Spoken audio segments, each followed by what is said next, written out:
प्रवेश। So I was asking Oshik to you that hmm what is the solution of freebies policy, or is there is no solution? नहीं, there is solution. It depends on Supreme Court. Supreme Court का judgement depend करता है कि कैसे कब कब freebie दे सकते हैं, और एमसीसी के अकॉर्डिंगली चलना है। तो ये सोसाइटी से भी सोल्यूशन है, ये पॉलिटिकल विल भी है, और ये टॉप डाउन जो मैकेनिज्म है फ्रॉम सुप्रीम कोर्ट और इलेक्शन कमीशन ऑफ इंडिया, वहां से भी सोल्यूशन आ सकता है कि आपके पास फ्रीबी क्या है, टारगेटेड बेनिफिशियरी क्या है, दोनों का डिफरेंसेस, डिस्टिंक्शन। क्या और इसमें ओशे एक काम कर सकते हैं कि हम्म, जो हमारा फाइनेंस कमीशन है उसको हमें कैसी पावर दे दे कि भाई जो भी फ्रीबी स्कीम है उसको बेसिकली आप डिफाइन कर दीजिए हाँ, वही कि ये डेफिनेशन फ्रीबी फ्रीबीज। आएगी नहीं ये आएगी। फाइनेंस कमीशन या Definitely, फिर सुप्रीम right. कोर्ट कहीं And से भी हो सकता I है। would, मान सकते। I would say कि freebie in itself is not a negative term, but the purpose behind freebie, that is very important for us to understand. And here the term that we're debating is freebie politics. So freebie should not be the basis of vote bank politics. So that shouldn't be misused in a political sense or in as a populist measure. Yes. अब जैसे इसमें लिखा हुआ, Assam to take action against those who forced paper to be in NRC. NRC national register of citizen. तो approximately 20 lakh people, 19 lakh people out of 3.3 crore applicant were kept out of NRC, जो 1951 list में हुआ था। और एनआरसी जो इंडिया में आएगा वो it will be for all India including Jammu and Kashmir, क्योंकि अब तो आर्टिकल 375 हर चीज लग रहा है उसके ऊपर में वो। लेकिन बस एक्सेप्शन ऑफ असम एनआरसी रहेगा। क्यों? क्योंकि असम अकॉर्ड साइन हुआ था 1985 में between the Rajiv Gandhi government, central government, and the Assam government, NRC 1985 में। इट हैज प्रिस्क्राइब्ड कि 1971 मार्च 24 के पहले तक जो भी लोग आए थे वो उस पर उनको मिलेगा, लेकिन 1971 के बाद उनको वापस भेजा जाएगा और उनको डिपोर्ट किया जाएगा, इलीगल इमिग्रेंट को। तो 1971 में भी क्यों लिखा हुआ है यहाँ पर, मानसी?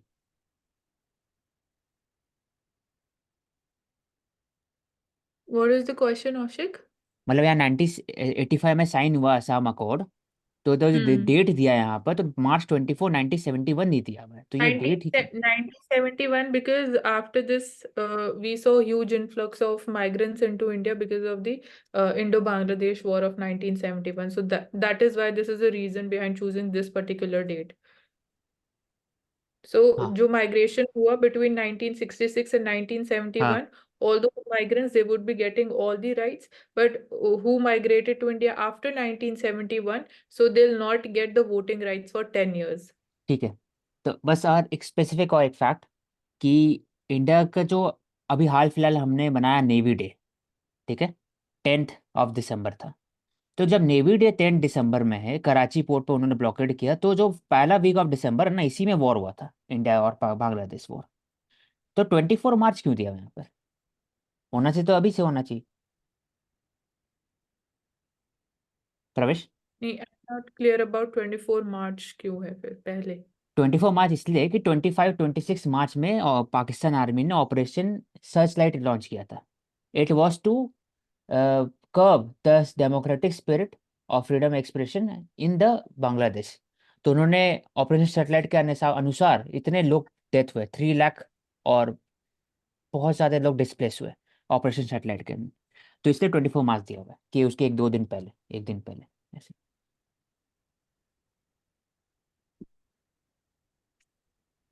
तो दूसरा कि Kaveri basin, it has lost nearly 12,850 square kilometre of green cover. तो कावेरी रिवर फ्लोज फ्रॉम। मैं बता देता हूँ उसे इसमें। तो बेसिकली ब्रह्मगिरी हिल्स है वेस्टर्न घाट में, कर्नाटका स्टेट में। वहां से ये रिवर राइज होती है और इसकी जो डायरेक्शन है वो साउथ ईस्टर्न डायरेक्शन है। तो दो स्टेट के अंदर इसका जो बेसिन है वो लाई करता है, पहला कर्नाटका, दूसरा तमिलनाडु। इसके ऊपर डैम्स भी हैं जिसको कर्नाटका और तमिलनाडु गवर्नमेंट के ऊपर आपस में इशू रहते हैं for the release of water. दूसरा, ये जो Brahmagiri wildlife sanctuary, Bandipur national park, Nagarhole and Cauvery and Bannerghatta national park, they are the reasons, they are the ecological conservation and preservation areas lies in the Kaveri basin. तो उसके बाद अब problem ये कि green cover कम क्यों हो रहा है। तो शिक आप बताइए कि क्यों ग्रीन कवर कम हो रहा है। मतलब वेस्टर्न घाट का रीजन है फिर भी ग्रीन कवर कम हो रहा है। ओवर एक्सप्लॉयटेशन बोल सकते हैं। आपका जो डैम्स बना रहे हो उससे का वाटर का जो डायरेक्शन है वो flow, water flow direction change हो रहा होगा। नहीं, सैंड डायरेक्शन माइनिंग, चेंज नहीं होगा, बेसिकली सैंड ई फ्लो माइनिंग की दिक्कत है। डिग्रेडेशन के कारण। बोलो। हाँ, एक तो ई फ्लो हाँ। की दिक्कत है, डैम से हाँ, ई डायरेक्शन फ्लो, की, डैम से ई फ्लो का दिक्कत है। ई फ्लो। दूसरा ये है कि आप जो है ड्रेनेज है वो इसमें डंप कर रहे हो, कंस्ट्रक्शन डेब्रीज डाल रहे हो। उसके बाद इसमें एल्गल ब्लूम्स की दिक्कत आ रही क्योंकि इंडस्ट्रियल एमिशन और एफ्लुएंट इसमें रिलीज हो रहे हैं। इसके बाद आप बात कर सकते हो कि जो रेन की फ्रीक्वेंसी है वो कहीं ना कहीं कम हो गई है because of the global warming. तो ये कुछ इंपॉर्टेंट रीजन है। यस। तो इसमें एक और एक केस स्टडी है ये, इसको केस स्टडी दे सकते हैं कि ह्यूमन ट्रैफिकिंग जो विक्टिम है उनको भी फोर्स किया जा रहा है कि आप साइबर क्राइम करो, ताकि जब साइबर क्राइम में जब पकड़े जाओगे ना तो फिर उन पर केस लगेगा, जो असली में कल्प्रिट है उन पर कुछ केस नहीं लगेगा। तो ये एक बहुत नया केस स्टडी है कि the fraud scheme such as fake crypto currency investment, fraudulent work from home, lottery, online gambling scam, ये कि इसके हिसाब से अरेस्ट किया गया with the help of Indian enforcement agencies and also the Interpol operation. तो human trafficking plus cyber crime का क्या कनेक्शन है वो ले सकते हैं। मानसी, इसको ले लेना एक बार। ये बेसिकली ओशिक तो वही बात हो ऑपरेशन गई स्टॉर्म कि मेकर 2, ये ऑपरेशन, बोलो, डिफरेंट कंट्रीज। किसी चोर ने आपकी गाड़ी उठा के और कहीं पर एक्सीडेंट कर दिया और यस, फंस रहे हो आप। वही वाला। जिसको एग्जाम्पल उठा लेना, अच्छा एग्जाम्पल है। PDR, Philippines, Thailand, Myanmar etcetera, हर जगह ये किया। Hundreds of billion, notable amount of billions of dollar fraud हुआ है।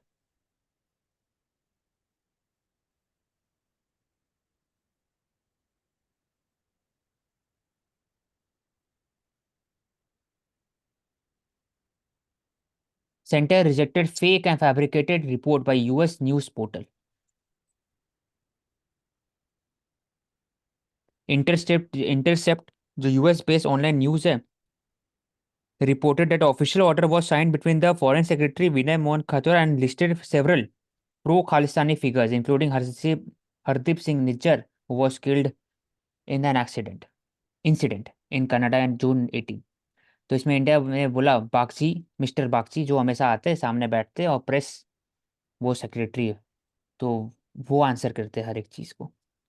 तो वो बोले concrete measure have been adopted to make the suspect accountable और fake narratives spreaded by the Pakistan intelligences. तो ओशिक आप मुझे बताओ, ये एथिक्स कमेटी जो है क्या ये कॉन्स्टिट्यूशनल कमेटी है? कॉन्स्टिट्यूशनल कमेटी नहीं, क्यों? क्योंकि तो पार्लियामेंट्री के अंदर में जो प्रोविजन है ना उसके हिसाब से बनाएगा ना एथिक्स कमेटी। कॉन्स्टिट्यूशन में कहाँ पर है? हाँ, मतलब आप बोल सकते हो कि बेसिकली 2005 के अंदर ये बनी है, कॉन्स्टिट्यूशन के टाइम पे देयर वाज नो नहीं कमेटी एज पर। सच। हाँ, और दूसरा इसकी कॉम्पोजिशन तो 30 मेंबर्स इसके अंदर होते हैं। हाँ। एंड राज्यसभा के अंदर बेसिकली टोटल राज्यसभा के ही मेंबर्स होते हैं इसके अंदर।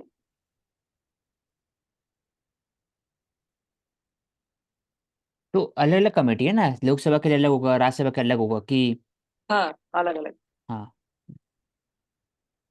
Switzerland Norway minister arriving for dialogue. तो स्विट्जरलैंड, नॉर्वे और इंडिया के रिलेशनशिप के बारे में बताइए।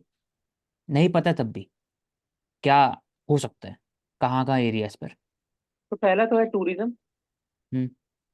दूसरा है मतलब टूरिज्म के अंदर ही आ गया कि एजुकेशनल टूरिज्म, मेडिकल टूरिज्म। और दूसरा फिर हमारा स्विट्जरलैंड से गोल्ड का भी इंपोर्ट रहता है। नॉर्वे से हमारा बिवरेजेस का इंपोर्ट रहता है। दूसरा डेयरी प्रोडक्ट्स नॉर्वे से हम लेते हैं काफी, और एक्सपोर्ट भी हमारा जाता है नॉर्वे को। तो इसके अलावा उसे आप बता दो। हाँ वही ठीक है। ऐड कर सकते हैं, दो चीज और ऐड कर सकते हैं नॉर्वे से, कि नॉर्वे का जो आईपीआर है और उसका जो in the field of governance है, वो उसमें डील डील साइन कर सकते हो कि क्या क्या इम्प्लीमेंट हो रहा है पॉलिसीज वहाँ पर। और दूसरा बता सकते हैं कि नॉर्वे के पास जो आर्टिक पोलर सर्व के अंदर में गैस रिजर्व भी उनके पास है, तो वो उससे बात कर सकते हैं नॉर्वे और बाकी सबसे। तो इसमें और दिया हुआ है कि open market access of both the companies on both the side, ये रिजॉल्व नहीं हुआ है अभी तक में। Cutting down on tariff, mobile mobility of services, ये नहीं हुआ है। और क्या ले सकते हैं नॉर्वे से और उन लोग से, तो high value products such as machine tool, chemicals and pharmaceutical and Swiss chocolate. Swiss chocolate पता ही है, नॉर्वेजियन आइसलैंडिक फिश, तो ये भी एक इम्पॉर्टेंट वर्ड है आइसलैंडिक फिश, तो वो ले सकते हैं। India has a small pool of, तो इसमें तीन वर्ड है जो याद रखना है, एफ्टा, टीईपीए टेपा, और BTIA, bilateral trade and investment agreement.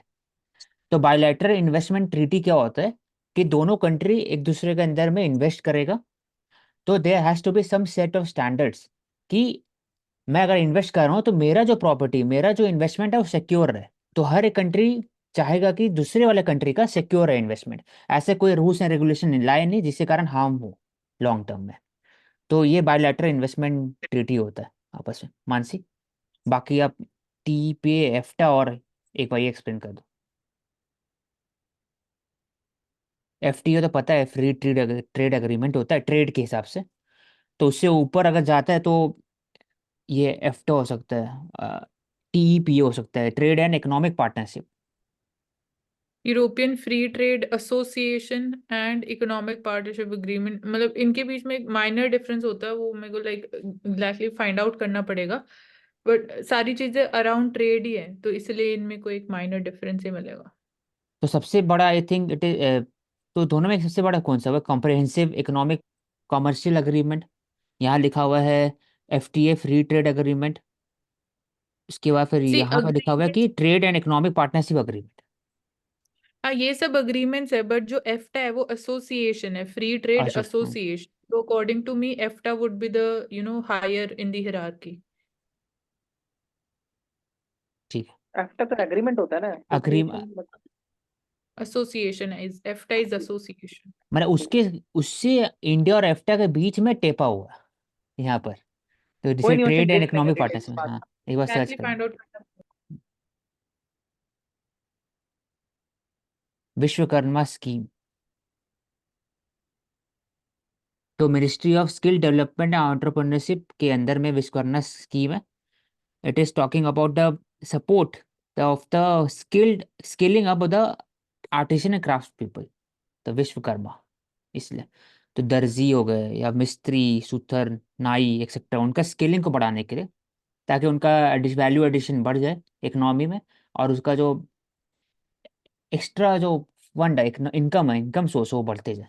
तो इसलिए स्किलिंग बढ़ाने के लिए, मार्केट लिंकेज बढ़ाने के लिए, financial assistance create Avenue for all these categories. अच्छा स्कीम, विश्वकर्मा स्कीम, इसको लिख लेना एक बार। चार्ली मुंगेर सर हमेशा बात करते हैं कि कैसे ये एक तरह से बिग इन्वेस्टर है, हाई वैल्यू इन्वेस्टर है, बिलियंस ऑफ डॉलर इनके पास नेट वर्थ है, लेकिन वो एक ही घर में रहे हैं हमेशा। तो वो बोलते हैं कि उसको फर्क नहीं पड़ता है with respect to the luxury goods और एक्सपेंडिचर। उनका जो टारगेट रहता है हमेशा सिर्फ कैसे आप फाइनेंस के वर्ल्ड में आप कैसे बेंचमार्क सेट करें, और लॉन्ग टर्म में आप एक हाई एथिकल स्टैंडर्ड प्रमोट करें एम्प्लॉयज के बीच में। तो फेमस आदमी है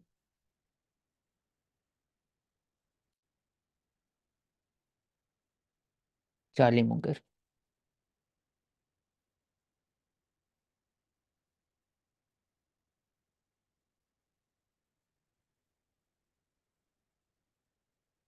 मीली वहाँ के जो एक तरह से अर्जेंटीना के प्रेसिडेंट है।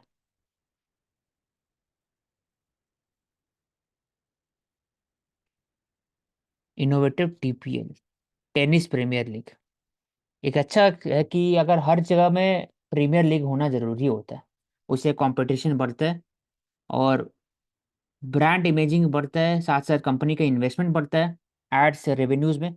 तो वो सैलरी जनरेट भी कर सकता है प्लेयर्स का। तो प्लेयर्स का जो मार्केटेबिलिटी है वो बढ़ेगा, रिकॉग्निशन मिलेगा, तो मोटिवेशन ही मिलेगा। तो प्रीमियर लीग कबड्डी है, वैसे ही आईएसएल हो गया, आईपीएल हो गया, वैसे ही टेनिस प्रीमियर लीग। बस एक चीज़ का इसमें ध्यान रखना है कि फिर मार्केट ड्रिवन और मनी ड्रिवन नहीं हो जाए लॉन्गर टर्म में, जैसे दिखता है आईपीएल और बाकी सब में।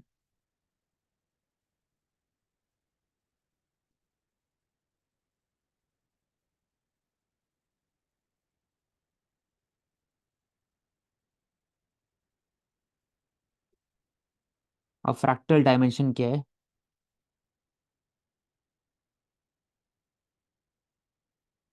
irregular pattern include design of human fingerprints, lumps, stumps of trees, seas, cells of nails, system of human veins, etc. तो वो हेल्प करेगा with the respect to the quantum realm जानने के लिए। I have to study this.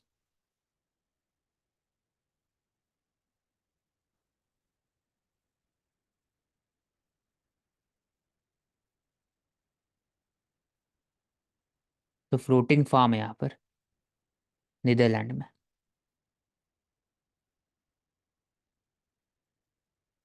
तो कैसे farm का approach है क्लाइमेट अडेप्टिव बनने के लिए, तो उसका एग्जाम्पल दिया हुआ है। पियाना नोबिलिस सेशेल। क्रोशिया है कहाँ प्रवेश?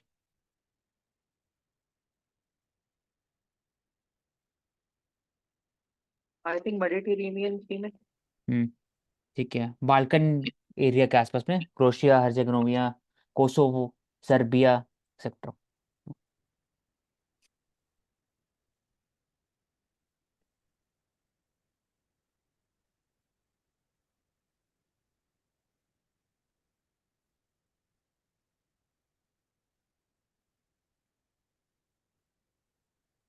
Now coming to the Indian Express newspaper.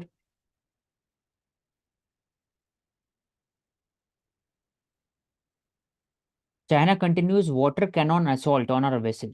तो ये दिखाते हैं कि कैसे इंडो पैसिफिक रीजन में there is a reclamation of area, exclusive economic zone by the Chinese authorities, South China Sea में स्पेशली। और हॉस्टिलिटी कैसे बढ़ता है between the neighbouring countries. Unprovoked acts of coercion and dangerous manoeuvres. Acts of cogen, तो तो ये word है।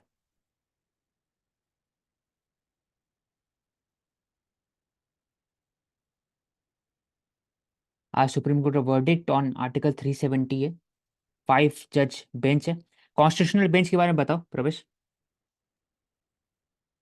Constitutional bench basically इसके अंदर जो जजेस की कॉम्पोजिशन होता है वो 4 से ज्यादा होता है। तो सिंगल बेंच या 2 बेंच या 3 जज बेंच कॉन्स्टिट्यूशनल बेंच नहीं होता है। और कॉन्स्टिट्यूशनल मैटर्स पे ही वो डिसाइड करते हैं। तो ये दो ही चीजें हैं कॉन्स्टिट्यूशनल में। और औषिक, मुझे आपसे क्वेश्चन पूछना है कि अ, अगर जम्मू कश्मीर का स्पेशल स्टेटस दोबारा से रिस्टोर हो जाता है तो इसके लिए इंडिया के लिए क्या चैलेंजेस हैं, पॉलिटिकल, स्ट्रेटेजिक और इकोनॉमिकल? पहली बात ये होना बहुत मुश्किल है। अगर होता है तो वहां पर दो कॉन्स्टिट्यूशन लगेगा, तो जो लॉयल्टी है वो डिफरेंट हो जाएगा। और फिर जो इंडिया का कॉन्स्टिट्यूशन है वो अच्छे से अप्लीकेबल नहीं होगा, तो डिस्क्रिमिनेशन केस बढ़ सकता है with respect to women, SC ST, reservation concept नहीं रहेगा। फिर गवर्नेंस में दिक्कत होगा, overall law and order issue हो सकता है by the non state actor और बाकी सब कंट्रीज के हिसाब से, एनिमी कंट्रीज जिसमें एडवर्सरीज को बोल सकते हैं। तो ये चैलेंज हो सकता है ओवरऑल। जो इंडिया जो connectivity with the central Asia और जो चाहता है लॉन्ग टर्म में POK को रिट्रीव करना, वो भी खत्म हो जाए, उसका चांसेस मिनिमम हो जाएगा। तो हाँ, ये तो सब हो इसमें जो सकता सबसे बड़ा रीजन है, जो सबसे बड़ा इम्पैक्ट होगा वो यही होगा कि जो कश्मीर दोबारा से as a bone of contention बन जाएगा बिटवीन पाकिस्तान एंड इंडिया। और उस पे फिर इंटरनेशनल प्रेशर भी देखने को मिलेगा।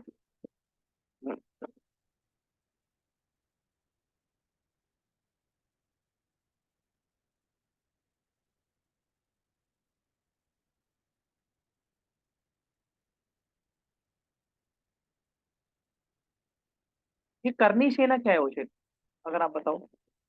प्रेशर ग्रुप है, बाय राजपूत आउटफुट बॉडी है। प्रेशर ग्रुप नहीं है करनी सेना। करनी सेना क्या है पता फिर? करनी सेना बेसिकली राजस्थान बेस्ड जो हिरण होते हैं उनको बचाने का एक ग्रुप है। तो ये हिरण बेसिकली बचाने के लिए प्रमोट ग्रुप? कर, वो हाँ। बिश्नोई का है ना करनी सेना, ये डिफरेंट है करनी सेना। बताओ आप इनका टारगेट ओरिएंटेशन क्या है करनी सेना का? ये राजपूत बॉडी है ये करनी सेना, सोनली फॉर मेड फॉर राजपूत, और वो मेड बाय राजपूत, ये वो है। तो इनका है कि जो उनका मान सम्मान और उसको कैसे रेपुटेशन होना है सोसाइटी के अंदर में, उनका हर्ट नहीं होना चाहिए, उन पर बात करते हैं करनी सेना। ठीक। और जो आप बता रहे हो, वो I think it is Bishnoi group, जो बिश्नोई कम्युनिटी जो प्रोटेक्ट करते हैं हिरन राजस्थान में। तो तो प्रेशर ग्रुप ही होंगे ना फिर तो, प्रेशर करते हैं government on the adopting of principles, जो भी होना चाहिए उस पर। Yes, according to me also it should be an example of pressure group. हम्म। और जो औशक आपने बोला कि यहाँ राजपूत ग्रुप है तो yes it promotes their own interest of the Rajput community. हाँ, तो स्पेसिफिक इंटरेस्ट है तो प्रेशर ग्रुप होगा। तो यहाँ पर जो लिखा होता है जाली लैटिस स्क्रीन, ये कहाँ कहाँ दिखने को मिलता है मानसी? और जाली वर्क टाइप। जाली वर्क ताजमहल में हमें देखने को मिलता है हम्म। तो it is an example of the Mughal architecture. हम्म। तो इसमें लिखा हुआ है कि हुमायूं। अकबर, हाँ, Bahadur Shah Zafar built an imposing gate leading the palace following the premises began to be called as Zafar Mahal, तो जफर महल का एक एग्जाम्पल है। तो क्या उसे कैसा बोल सकते हैं कि खाली मुगल आर्किटेक्चर का, ये मतलब राजपूत आर्किटेक्चर का नहीं है फिर ये? नहीं, उसका भी है, सब में एग्जाम्पल तो राजपूत तो इट इज एन आर्किटेक्चर में। आर्किटेक्चरल डिजाइन है ना। हाँ, जाली, हाँ, डिजाइन लैटिस फ्रेमवर्क है। अगर राजस्थान में जाओ तो बहुत मिलेगा जाली। Shah Jahan era tomb with Red Fort link cries for attention, cries for attention मतलब कि उसको सेफगार्ड नहीं किया जा रहा है, टूट रहा है, पेड़ और बाकी सब वहाँ पर एंटी सोशल एलिमेंट जमा होते हैं, तो दे क्राइज फॉर अटेंशन। तो ये इशू है related to the Archaeological Survey of India से, कि उनको कितना पावर्स मिलना चाहिए, कितना फाइनेंस मिलना चाहिए, कैसे रिस्टोरेशन हो इसका, कैसे टेक्नोलॉजी यूज़ करे इसमें, स्टाफ कैसा होना चाहिए, इस पर ये बात उठाता है। खेलो इंडिया पैरा गेम्स, दिव्यांग जिसको बोलते हैं, PWD नहीं बोलते हैं। स्पोर्ट बजट क्या क्या हुआ है for the promoting the sports culture in India, sports budget को बढ़ाया गया है, स्पोर्ट्स इंफ्रास्ट्रक्चर इस्टेब्लिश किया गया है। Khelo India centre, it is very important for the grass root level sports. Khelo India youth scheme, university winter game, olympic podium scheme, और specialised support किया जा रहा है कोचेज और स्पोर्ट्स स्टाफ से। और देखा जाए तो मेडल भी बढ़ा है ओवर द 5 years, तो टैले दिया हुआ है यहाँ पर Olympics, para Olympics, Asian game है इन एशियन पैरा गेम्स।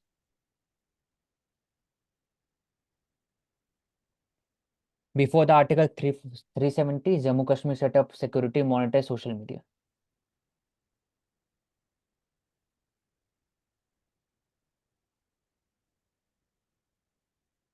यहाँ पर लिखा है प्रवेश, centre owes Bengal over 1 lakh crore under various scheme CM। तो ये इसका मीनिंग क्या होता है सेंटर ओज, ऐसा? सेंटर का बेसिकली सेंटर ने कर्जा लिया हुआ है हमारा 1 लाख करोड़ रुपए का। लेकिन ये political statement by CM of West Bengal, तो we have to do oh, not give a मतलब लॉट ऑफ कि कोई अटेंशन। इसका मतलब, हाँ, सर पैर नहीं है इस हाँ, बात का। सर पर ठीक।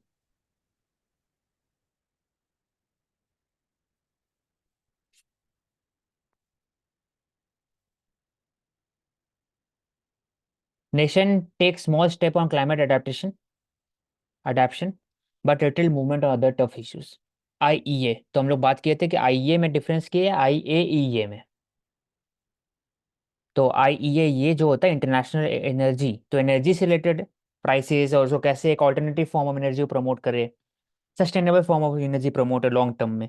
और ये OECD के अंदर बना हुआ है 1973। IAEA, it is related to the atomic energy. वो रेगुलेट करता है जो भी सिविलियन रिएक्टर होते हैं वर्ल्ड वाइड, उनका फिर जो एक्सचेंज ऑफ मटेरियल्स होता है न्यूक्लियर मटेरियल, उस पर वो मॉनिटर रेगुलेट करता है।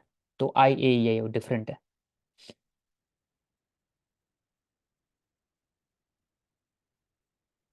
नॉट इनफ, तो ये बात कर रहे हैं कि कमेंट किए कि अभी भी COP28 में जो भी स्टेप लिया जा रहा है, it is not enough to even bridge 30% emission gap by 2030।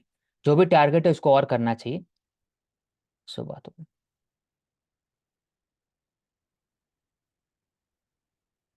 ये ले लो करुणा।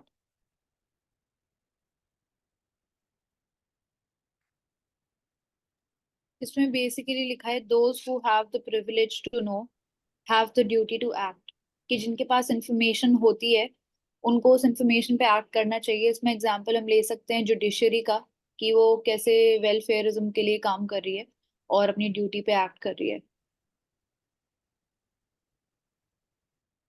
Mansi.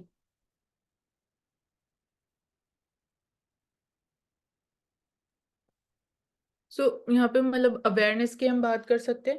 Those who have the privilege to know, they are in such an ideal position.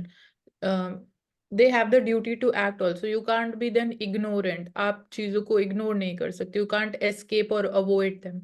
So as we can talk about the fundamental duties here.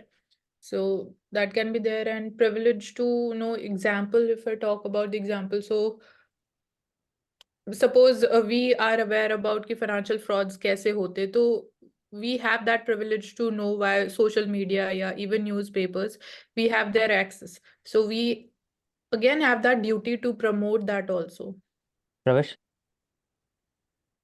ठीक है, तो national commission for child and women को पता है कि कितनी वुमेन ट्रैफिकिंग हो रही है, कितने हम्म। बच्चे चाइल्ड लेबर कर रहे हैं, उनकी ड्यूटी बनती है उस चीज को रोके। लोकल पुलिस और एडमिनिस्ट्रेशन को पता है कि कितने आदमी भूख से मर रहे हैं, रैन बसेरे में नहीं है, उनकी ड्यूटी है कि उस पर एक्ट करें।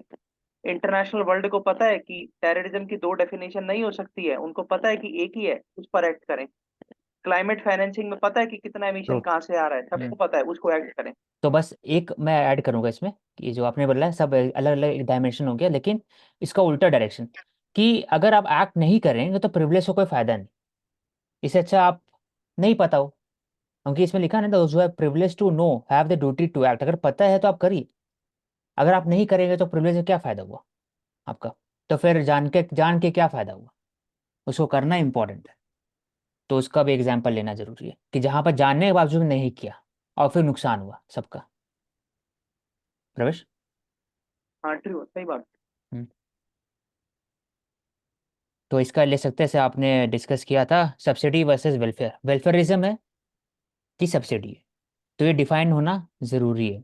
टोटल सब्सिडी इंडिया में food, fertiliser and fuel, 3F जिसको बोलते हैं, उसका बढ़ चुका है, 5,30,000 हो चुका है, और उसी का अराउंड रहेगा। तो बहुत सारे स्टेप्स लिया गया था। मनरेगा में अलॉटमेंट कम किया गया, फर्टिलाइजर सब्सिडी थोड़ा कम किया गया, लेकिन देखा जाए तो प्रधानमंत्री गरीब कल्याण अन्न योजना उसमें बढ़ा दिया कि अगले 5 साल के लिए 12 लाख करोड़ रुपीज। फिर PM किसान में डायरेक्ट बेनिफिट ट्रांसफर किया गया। तो कैसे पता लग सके कि वो सब्सिडी है कि वेलफेयर है, तो उसका डेफिनेशन होना जरूरी है। तो दोनों अलग तरह से इंपॉर्टेंट है, तो बैलेंस होना चाहिए।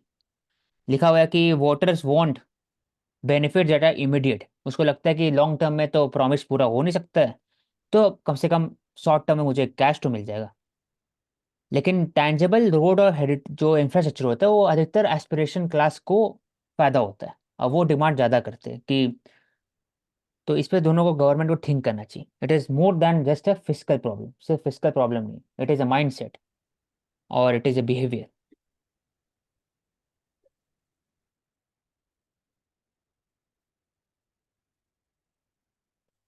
आप इसमें एक अच्छा एग्जाम्पल है, मानसी, इसको ले सकते हो आप GS पेपर 3 इकोनॉमिक्स वाले में, कि हम लोग हमेशा बात करते हैं पंजाब का, बिहार का, जो बहुत ज़्यादा फर्टाइल एरिया है, UP हो गए इंडिया में, one of the fertile area. लेकिन मध्य प्रदेश जहाँ पर पानी का किल्लत भी है, पानी भी नहीं है, वहाँ कैसे ग्रोथ हो रहा है, हाई एग्रीकल्चर ग्रोथ है वहाँ पर। तो इसका एग्जाम्पल दिया हुआ है कि what could be a driver of growth in Madhya Pradesh agriculture. तो इसमें बात कर रहे हैं कि इरिगेशन एक पार्ट है, क्रॉप इंटेंसिटी एक पार्ट है, लेकिन well organise procurement system for wheat एक अलग से बोनस है on top of cover sentence minimum MSP. Diversification to high value crop, high value crop मतलब क्या होता है कि आप सिर्फ वीट एंड राइस नहीं उगाओगे लेकिन पल्सेस भी, इसलिए आप गौर करते हैं तो कभी भी एग्जांपल आता है मध्य प्रदेश का तो स्पाइसेस, पल्सेस, हॉर्टिकल्चर, इस समय भी उसका रैंक ऊपर ही रहता है। तो हॉर्टिकल्चर, डेयरी एक्सेट्रा। तो अनटैप इसमें potential for the public irrigation, तो इसके लिए बताओ प्रवेश। इसमें बेसिकली देखने की चीज ये है कि मध्य प्रदेश एक ऐसा स्टेट है जिसमें इंडिया में टॉप पर कॉन्ट्रैक्ट फार्मिंग होती है। आप आशीर्वाद यस। आटा और अलग अलग जो ब्रांडिंग आटा खाते हैं, basically that is solely from the MP. वो ऐसा क्यों है? तो कॉन्ट्रैक्ट फार्मिंग आ रही है, सीड की फैसिलिटी कॉन्ट्रैक्ट फार्मर जो कंपनी दे रही है, post harvest pre harvest loss का जिम्मा उठा रही है। इस तरीके से हरियाणा पंजाब में नहीं हो रहा है। उसके बाद क्या है, आपने इरिगेशन की बात की, तो इरिगेशन के लिए वहाँ लोकल लेवल पे और इंस्टीट्यूशन लेवल पे जो हर स्टेट के अंदर कदम उठाए जा रहे हैं वो भी एमपी में उठाए जा रहे हैं। 19-20 का फर्क होगा। और जो आपने बात की एमएसपी में प्रोक्योरमेंट की, तो बेसिकली एमएसपी में प्रोक्योरमेंट वीट का सबसे ज्यादा एमपी से नहीं है, पंजाब हरियाणा से ही है। डाइवर्सिफिकेशन की जहां तक बात है, तो हाई वैल्यू क्रॉप्स तो वो भी हर जगह हो रही है। तो basically contract farming is the key behind the Madhya Pradesh growth in the agriculture productivity. Okay.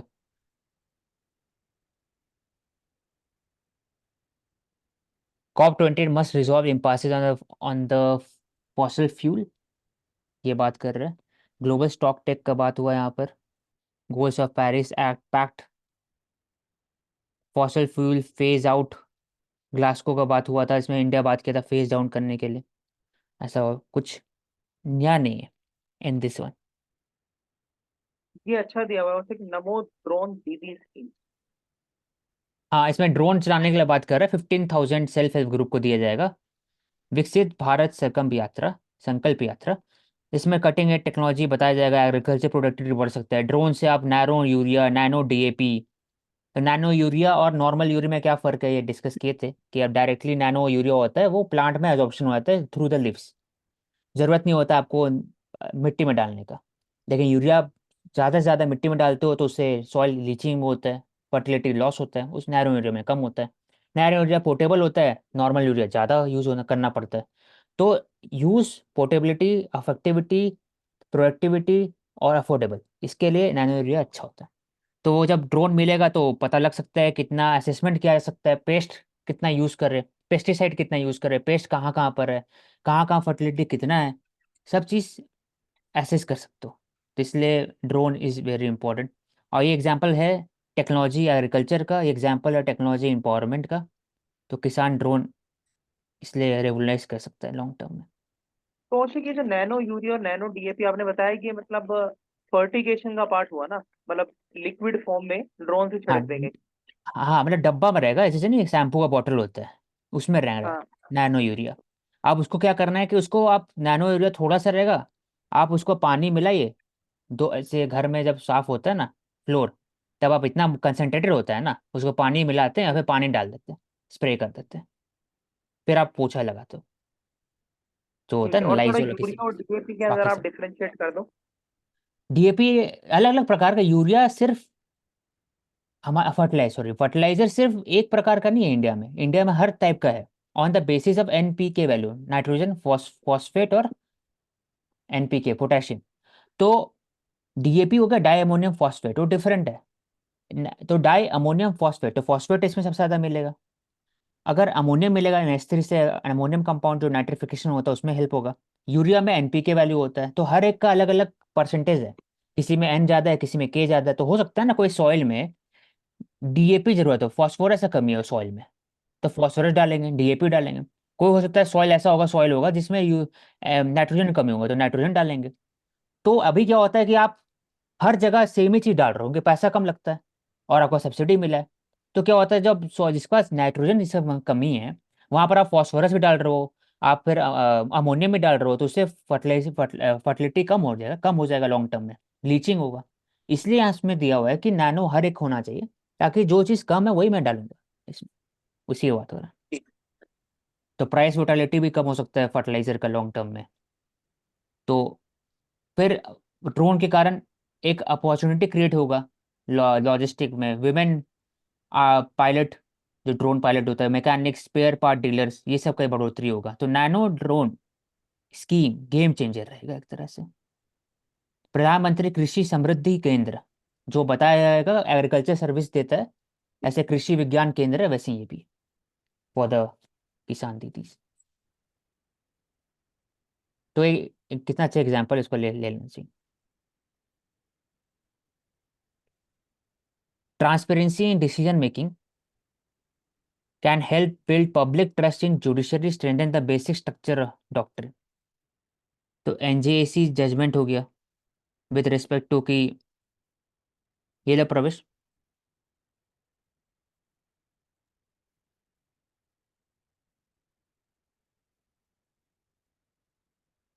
इसमें इसमें बात है यही बताया, बोलो। हाँ, कि जो केशवानंद भारती केस की बात है, जहाँ से evolution of basic structure doctrine हमने देखने को मिला, जो बेसिकली ये कहती है कि under article 368 of the constitution the parliament can not change the constitution so that it roots gets deleted. So the amendment in the constitution will be subjected to the basic structure, and the basic structure of the constitution is constantly evolving as per the Supreme Court and the High Court's timely definition of the structure. तो इसमें बताया गया कि article 21 of the fundamental rights हो गए, ये basic structure का part है। और the basic structure doctrine in wide and ambiguous terms run the risk of reducing the legitimacy, और like a month star guides and gives a certain direction to the interpreters.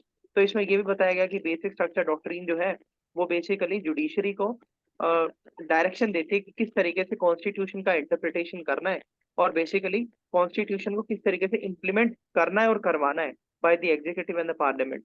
तो separation of power जो है under the parliamentary form of government, तो वो भी ensure होती है with the help of basic structure doctrine. ठीक है। तो कुछ अलग औषिक इसमें आपको बोलना हो तो बोल दो आप, नहीं, या ऐसा कुछ मानसी नहीं आपको दिया हुआ है। बोलना हो। इसमें बोला कि बेसिक स्ट्रक्चर को आप यूज करो, ओपन एंडेड दिया हुआ है, तो इसको आप थोड़ा सा ज़्यादा पावर दिया जाता है सुप्रीम कोर्ट को। Which what constitute the basic structure और what basic structure of the constitution basic feature इसमें है, ऐसे पता लगता नहीं। तो एम्बिग्यूटी बढ़ जाता है कभी कभी। तो इसको बहुत कॉशियसली यूज करना चाहिए, वह बोलना चाह रहे हैं बाय द सुप्रीम कोर्ट। तो इंडिया के अंदर सोवरेनिटी ऑफ whom है? सोवरेनिटी ऑफ जुडिशरी है, पार्लियामेंट है, कॉन्स्टिट्यूशन कोई है? नहीं है, कॉन्स्टिट्यूशन है नहीं, इंडिया में। इंडिया के अंदर सोवरेनिटी ऑफ कॉन्स्टिट्यूशन है। हाँ वही बता ना, इसको कॉन्स्टिट्यूशन है सॉवरेनिटी इंडिया में। सोवरेनिटी नहीं, आई थिंक हम जो टर्म यूज करते हैं that is supremacy of the हाँ कॉन्स्टिट्यूशन। सुप्रीमेसी। नहीं मानसी, दोनों दोनों यूज होता है, सोवरेनिटी भी और सुप्रीमेसी भी। ठीक है, लेकिन सुप्रीमेसी मैंने पढ़ा है, सोवरेनिटी वाला सुने तो पहली बार, मुझे वो देख लेना। तो इसमें बात किया जा रहा है कि कैसे gene therapy, cell therapy are the future of the health care in India. Gene therapy, आप जीन को एडिट करो और वापस से डालो प्लाज्मा के थ्रू, प्लाज्मा लो उसमें जीन एडिटिंग करो, वापस से प्लाज्मा डालो बॉडी के अंदर में, तो जीन थेरेपी हो गया। और सेल का भी तो क्रिस्पर CS9 वो हेल्प करता है with respect to the sickle cell diseases, transfusion in the thalassaemia cases. और लेकिन अभी बहुत महंगा है, सेट ऑफ चैलेंजेस है। उसके के लिए सब साइंटिफिक कम्युनिटी को, इंडस्ट्री, पॉलिसी मेकर्स को साथ में आकर काम करना पड़ेगा। एथिकल कंसिडरेशन करना चाहिए इसके ऊपर में, कि हर जगह आप यूज़ नहीं कर